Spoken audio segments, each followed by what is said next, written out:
Okay, this is a new video. We're going to probably run this as a small series. We're going to call it How to Survey a House. It's how we go about surveying a house. And in this case, it's a fairly normal 3-bedroom mid-terrace house here in Haringey. So when we inspect a property, we have our own way of doing it. Other surveyors will have their own way of doing it. There's no right or wrong. It's just the main thing is that you have a logical, sequential methodology, so that you do that on every property you inspect, which reduces chances of missing anything and means your survey will generally be more thorough. So our method of inspection is outside first, top down, then inside second, top down. So inside we start in the loft space, then we work our way down through the property. Typical has been quiet all morning, and then as soon as we start filming, there's a couple of cars going past. Our inspection is visual. We do take some basic readings, like with the damp meter and stuff like that. And if the house is occupied, which it isn't in the winter, we would then probably use thermal imaging, because if it's cold outside, warm inside, a good temperature difference means our thermal imaging will be much more accurate than on a day like today, where inside outside temperatures are probably both around 13, 14 degrees.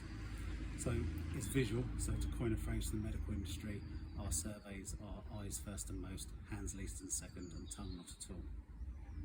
What we'll do is we'll split this video into various parts. We'll have our preambles first. We'll show you what we cover on preambles, and then we'll look through the various parts of the survey. So our preambles are, I've got my crib notes here. Prior to doing the inspection of the property, we've had a look at the geomaps for the area, see what soil is based on. Here it's London clay. We've had a look to see if it's in a conservation area, if it's listed, or anything like that we need to consider. Green lanes are just down the road, so there are some underground rivers around here that we would also be aware of. When we take instructions, one of our first questions to the client is, do you have any concerns? Because some clients will buy a house with wanting to do a loft conversion, wanting to do a rear extension, love the house, but there might be an issue with dampness or something like that. So once we arrive at the property, following indoors, we have an initial walk around. And the purpose of that initial walk around is just to get a general feel of the property, what's going on, how it's built, how it's put together, and if there are any issues or not. Once we've done that, we will then go around and measure up the rooms one at a time. We always measure front to back, then side to side. So if we've just got a list of measurements, we know which way those orientation, which way the measurements were orientated. Then we'll look at the outside of the property, and then we'll look at the inside. The advantage of having the walk around first and then doing the measure up second is that by the time we're actually doing our survey proper, we're now into the third time we've been into that particular room. So part of our walk around as well is we want to find out where our services are located. So here we found our gas meters to the front, our stopcocks to the front, and our electrical meter and consumer unit is in the cupboard under the stairs. So again, all quite normal. The internal stopcock is actually in the kitchen, which under the sink again is quite normal as well. So once we've done our initial walk around, we will prepare a sketch plan. Now on this property, like most, that's already been done, and we use the estate agent's plans. And if you can have a look at that, so we use the estate agent's plan, and in here we'll put all our damp meter readings and stuff on it. And on the external ones, we'll put our dimensions on in blue, so we can work out the actual overall size of the property. So that's just part one. That's just a general look around the property. We've now got a feel for it, so now we'll start looking at things in individual detail. So the next part of our survey is the roof, and we do externals top down. So roof coverings first of all. This is a 40 degree pitch or so, covered with these Redland 49 interlocking profile tiles. Very common. This roof would have originally been slate, but it's been recovered probably maybe 30-40 years ago, and it's been finished with a pointed half-round ridge. Now to the front roof here, we've got plain tiles, and the reason for the plain tiles is I'm just going to let this car go past.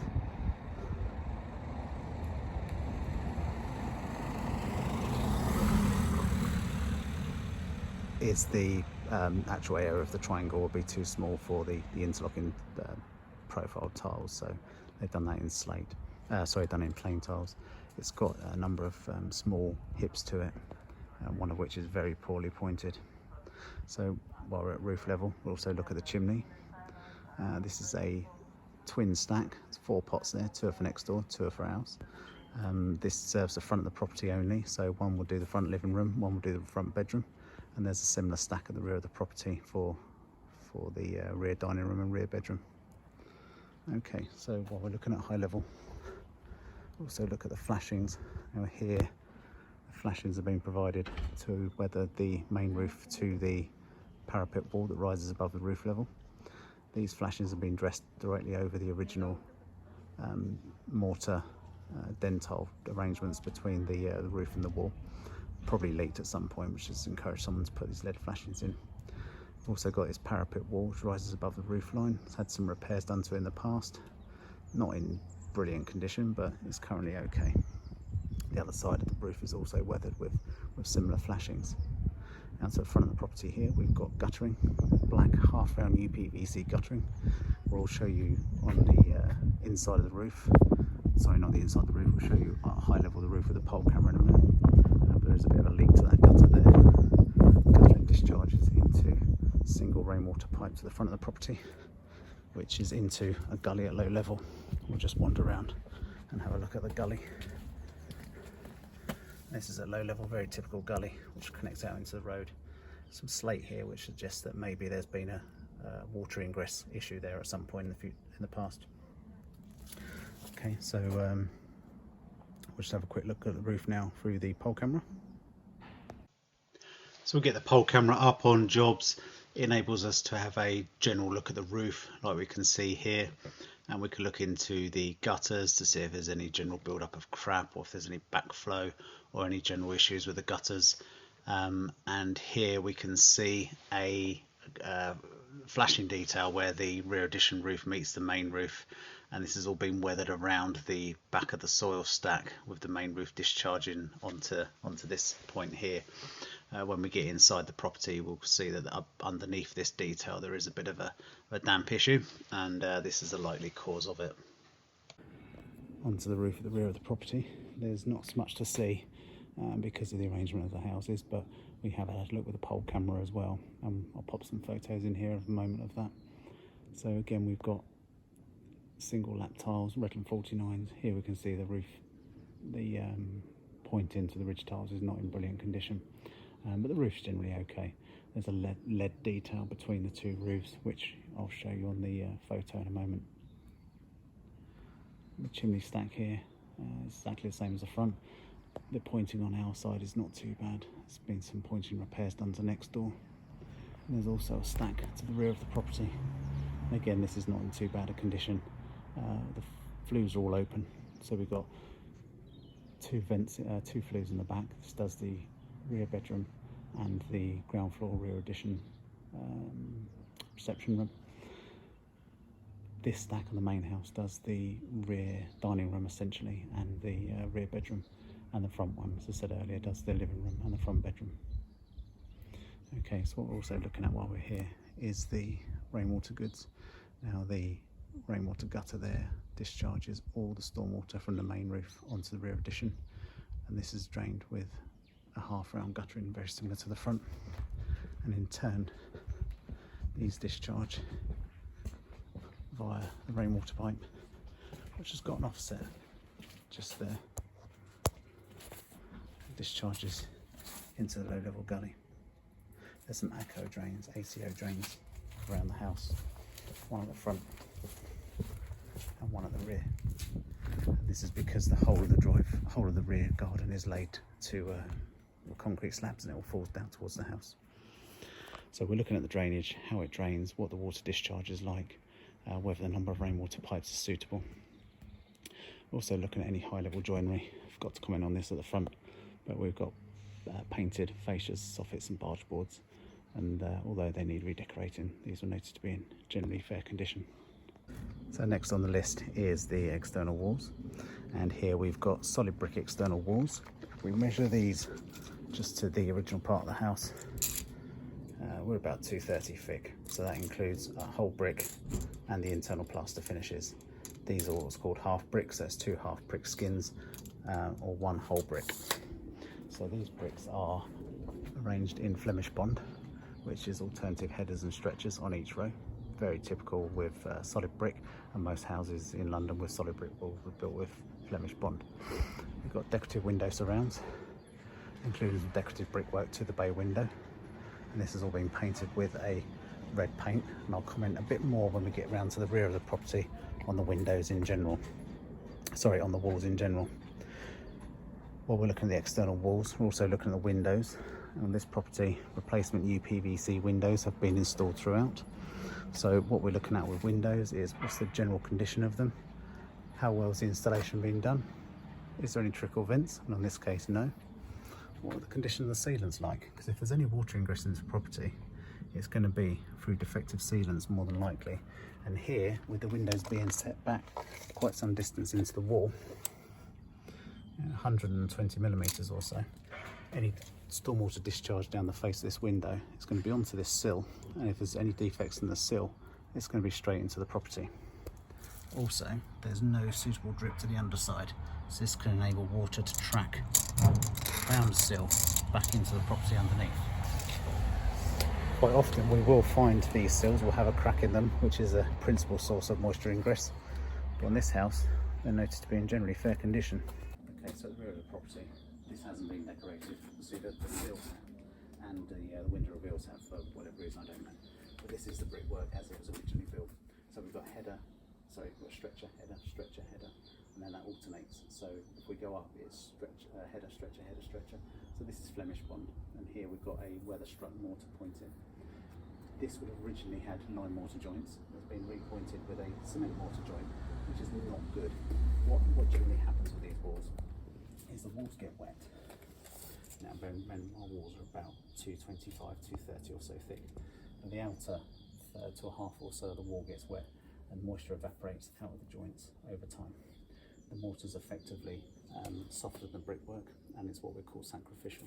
So after years and years and years of water evaporating out of the joints, they gradually deteriorate and fail and need to be repointed. Unfortunately, someone comes along and repoints them with cement. Now the joint is harder than the brick. This means that moisture can only come out the face of the brick, which during the cold weather months of the year, maybe just a week or 2 weeks or so, it will freeze and that will have water in it. So after a few years of freeze thawing the bricks, we can get the bricks will eventually spool, and the fronts will go all powdery, and you can even get whole faces of bricks that will literally pop off. If we look around the side of the property, down here we've got a better example of it.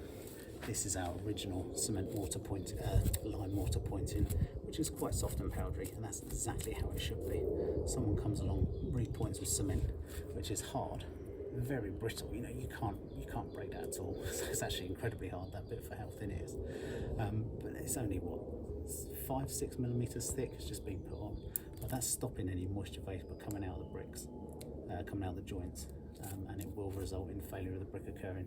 Yes, there's small areas of isolated pointing needed here, but not with cement. Should be redone with a lime mortar, and a lot of the wall has been done, unfortunately, with cement. It is failing in parts, but this is not failure. This is what it should be like. This is so that gap is where the cement's failed, but should be repointed with lime, really, not with cement. And then parts you can just pick it off because it's in such poor condition. It's an ill-advised repair. We see it a lot on old buildings, which is one of the reasons old buildings have so many damp issues inside. It's because the moisture can't escape out of this, so it gets trapped in the wall, builds up over time, and eventually finds its way into the property. What can sometimes happen on older properties like this is people repoint with cement, have a damp issue, so they repoint with cement. Sorry, let me go back a stage. Lime mortar joints. These fail over years and need to be repointed with lime. Maybe it gets to the stage where it hasn't been repointed and there's a bit of a damp issue inside. So someone repoints it and they repoint it with cement. That exaggerates the problem, gets even worse. So they think, right, okay, we need to render it. Then what happens is the property gets re-rendered in a cement render, which completely traps any moisture inside the wall, and the damp issue will just gradually get worse and worse and worse. So old buildings need lime and sand. Never use cement on an old building. Okay, look. No survey will be a survey, obviously, without looking at the damp proof course and any dampness issues in the property. So we'll start damp-proof course should be at about this level. On a property of this age, we would expect that to be a twin course slate damp-proof course, but whatever has been installed has been concealed by the repointing and by this plinth that's been popped on the building. Inside the building, we'll take a number of readings and have a general scope about, but there's more to damp than just pin probes, so we'll go inside and have a look. So when we're inside a property, we will use a damp meter. We'll have a general scope around with it, and that should ask more questions than it gives answers. We'll do another video another day on actual use of a damp meter. But we use the agent's details again, and here we're taking just general relative readings measured between 0 and 1,000, or 0 and 999 around the property. And in this back room we can see we've got some issues. That there says photo because sometimes we'll take a photo of an issue and we'll write all our damp meter readings on it. So in here we've got a couple of problems. The first is on this wall, this chimney stack. We've got quite a bit of blistering and bubbling here, and we've got high damp meter readings all the way around this area in general. Someone's stuck a pin probe in there. Why, I don't know, because it's quite obvious that there's a bit of a damp problem. Upstairs, the chimney stacks, so I say upstairs, outside the chimney stacks aren't capped. They're not ventilated inside, so very likely you've got an issue both with penetrating damp, stormwater coming down the stack, and condensation build-up because there's no natural ventilation to it. In this same room, on the rear wall, we've got some damp staining, and in the bedroom upstairs there's also some issues. This is why on our photos we've got a whole array of damp meter readings we've taken. Now this seems to be to us that we've got rainwater from the main roof discharging onto the rear addition roof with a small shoe, which is a common arrangement in buildings like this. But because the soil stack's then tucked in that corner, there's a quirky weathering detail around the back of the soil stack. And my thoughts are that we've got overspill from that gutter in during times of heavy rainfall. It's all coming down through one rainwater pipe, which is causing this wall to be slightly damp. It's not a major issue. It's actually quite easy to sort out. And with the age of the property and the level of decor redecorated inside is not going to be an issue either. So there's more to dampness than just damp-proof courses. So other issues we're looking at is ventilation. Now if we have a quick look in the kitchen, there's no mechanical extraction in here at all. There's no mechanical extraction upstairs in the bathroom either. So the kitchen and the bathroom are the two main moisture producing rooms of the property. What these rooms will do is they'll produce moisture when you're using a hot tap, when you're using the stove, stuff like that. And the warmer air gets, generally the more moisture it can hold. So you want to be able to take that moisture out of the building at source. At the moment, that moisture is being allowed to migrate throughout the rest of the property, which can cause further issues elsewhere. While on subject to ventilation, as part of our survey, we'd look at the roof ventilation. There isn't any. Our roof should be adequately ventilated. On a windy day, you really want to stand in a roof space and feel the breeze coming through. If we have a nice, good level of ventilation over a good level of insulation, we are going to reduce chances of condensation. We're going to create an environment that beetles and bugs and all those nasties don't like, and you won't get any rot issues either. If we conversely create a loft space that isn't ventilated, it has a wrong kind of insulation, particularly foam between the rafters, then we're creating a warm, moist environment. Beetles like that, rot likes that, timber decay likes that, so that is an environment we do not want to create. Likewise, underneath our feet, we have a suspended timber floor in this house. We've got air bricks to the front of the property, we've got air bricks to the back of the property, and that creates a nice subfloor flow of ventilation, which reduces chances of rot, beetle infestation and decay. So that's it for part one. That's the preambles and the external works generally done. Next we're going to get into a very dusty loft space, so this will form part two of the video along with the general internal elements. I hope you enjoyed it so far. Please like and subscribe, and if you can, give us a little thumbs up, and we'll see you on the next part.